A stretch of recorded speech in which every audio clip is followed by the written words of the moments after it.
You know, it's always fun to discuss horror novels that aren't Stephen King. Now, that's no knock on the monster from Maine. He's the master of horror novels over the last, 50 years for a reason. But it is nice to not have the show be solely dedicated to his adapted works. Funnily enough, the man actually loved today's subject to the degree that he called it one of 2006's best horror novels, but more on that in a little bit.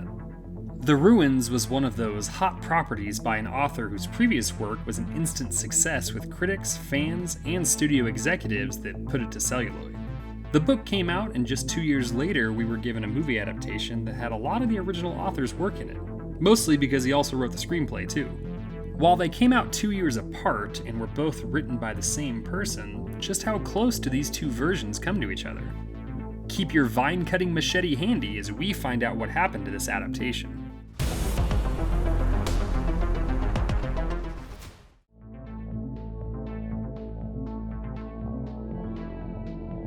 The Ruins is the 2008 horror film that was released on April 4th, 2008 by DreamWorks and Paramount as the production company and distributor. 2008 was an interesting year for horror, with zombie strippers obviously being the highlight of the year. All joking aside, I was still a blockbuster when that gem came in on the Thursday shipment. Now, in reality, The Strangers is almost certainly the film with the longest legacy, but we also had Saw 5 and the American remakes of Wreck with Quarantine, The Eye, and Shudder. In a lot of ways, The Ruins should have been one of the most commercially viable films of the year, but boy, did it flop and flop hard, making $22 million on its $25 million budget. It's hard to say why here, too, as neither March nor April had a murderer's row of releases in 2008. Maybe it just wasn't a good time for cinema. The movie was written by Academy Award nominee Scott Smith. His nomination was for adapted screenplay on the criminally underrated Sam Raimi non-horror movie A Simple Plan. He's also written the Keanu Reeves vehicle Siberia and TV show The Peripheral. The Ruins was directed by Carter Smith, no relation, who also doesn't have a ton to his name, but did just come out with 2023's The Passenger. The in front of the camera talent is a lot more recognizable here, with Jonathan Tucker, Jenna Malone, Shawn Ashmore, Laura Ramsey, and Joe Anderson leading the cast. Tucker is a great that guy actor that has similar intensity to a Ben Foster. My favorite work of his has to be from the final season of Justified, but for horror fans, he was also in Westworld, the 2003 Texas Chainsaw remake, the Pulse remake, and a Masters of Horror episode. Malone has been around a lot longer than you remember, showing up in Contact all the way back in 1997. And even though the Hunger Games series may be one of her biggest series, she's been in a lot more. Shawn Ashmore is of course Iceman in the early 2000s X-Men movies, but the dude was in Animorphs. Animorphs!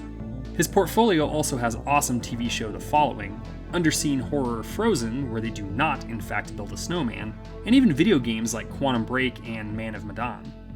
Laura Ramsey had quite the early 2000s with stuff like Lords of Dogtown and She's the Man, but also showed up in peak early 2000s horror like Venom and The Covenant. Finally, Joe Anderson has been a constant screen presence for nearly 2 decades. He's appeared in things like The Grey, Becoming Jane Austen, and Across the Universe, but also genre takes like The Crazies remake, Horns, and the awesome Hannibal TV show.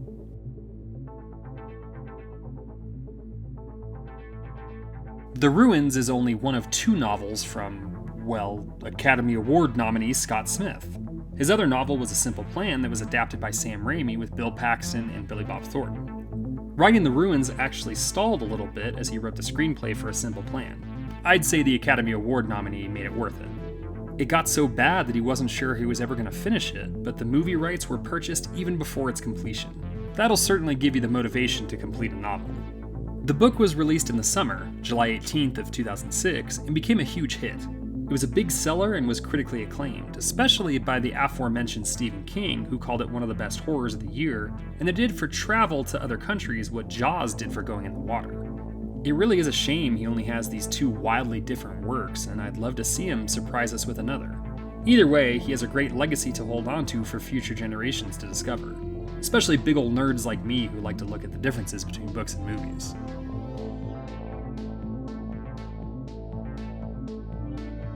The Ruins follows friends Jeff, Amy, Stacy, and Eric that are on a group vacation in Mexico where they run into a German tourist named Matthias who's looking for his brother Heinrich. They're joined by another group member and end up at an archaeological dig where the locals chase them to the top after Amy steps on some seemingly innocuous vines, with the local villagers making a perimeter. While they're kept stranded on the site, the group hears a cell phone coming from an opening that leads into a shaft, and when they lower one of their group members down, the rope breaks and that member breaks their back. After a tense night, one of the group members finds that the vines have worked their way into their legs through a cut, but has also eaten away the legs of the person who broke their back all the way to the bones. They decide as a group to amputate both legs to try to stave off infection and give their friend a chance to live. A couple of them travel down into the shaft to find the cell phone that they heard earlier, but to their horror, it's just the vines mimicking the sound to trap and kill them.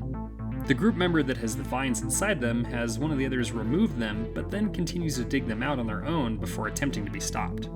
Driven crazy, they stab the person trying to help them through the heart. They then ask to be mercy killed and are obliged by the remainder of the friends. One of the last remaining of the group is killed by the Mayans, and we see a new group heading to the site to repeat the cycle again.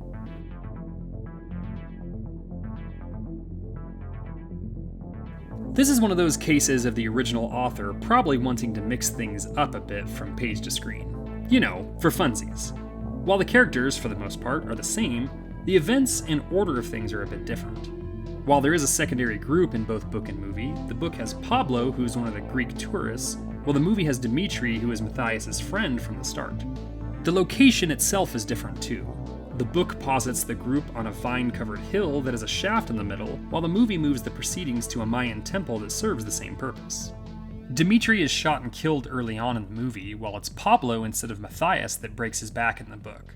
In the movie, it's Stacy that has the vines intrude into her body, and then the book has that fate slated for Eric. While there is a paralyzed party in both, Matthias dies earlier than Pablo in the book via suffocation.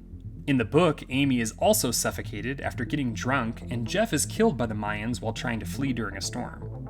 Eric is stabbed by Stacy in the movie, but it's Matthias who is stabbed fatally by Eric in the novel. Certainly the biggest change is with the endings.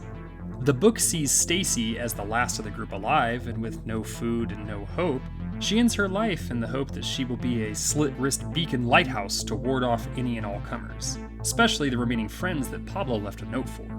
Now, the movie has two different possibilities, the theatrical and the alternate ending, both of which differ pretty wildly from the source material. Amy is actually the last remaining of the group here, and she escapes with the help of Jeff, who sacrifices himself to the Mayan weapons. In one of the endings, Amy escapes and that's the end of it.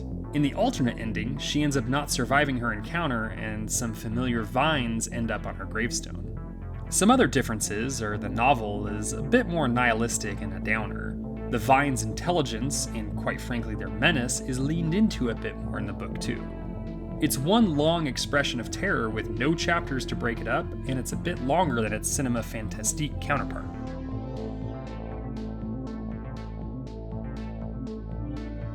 Sadly, the movie was a floppity flop. That's a shame because I really enjoyed it and was equally excited when its unrated version came out on DVD.